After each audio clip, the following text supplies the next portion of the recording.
sometimes playfulness can be really helpful in these situations, but also knowing we know our child, and they might be too far over, over the edge, that playfulness could actually be a bigger trigger. So it really depends, right, on the situation. To your unique child. Exactly.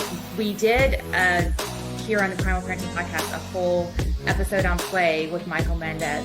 So I'll link to that one because he brought up, that's the first time I'd ever heard that point that you just reemphasized, that you can use play as a tool. Even in discipline, we can use play as a tool. So speaking of discipline, because I understand that if you're respectfully parenting and you're following this approach, you're going to end up with, along the way, as the child gets older, they'll be respectful. They'll be able to understand boundaries along the way. But what if we didn't do that? What if we followed the older sort of advice and approach of dominating and children should just respect us and they should be seen and not heard kind of mentality?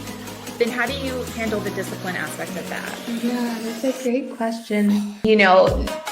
Some parents will say, my child only listens when I yell.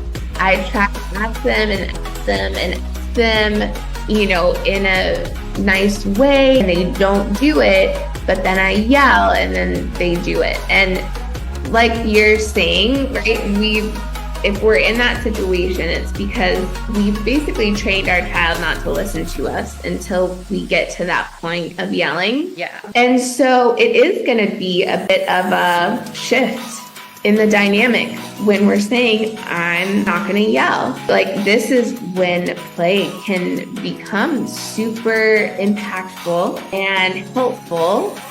If we're saying we're not taking this personally, this is a shift in the dynamic, and so we're gonna try to approach this in another way.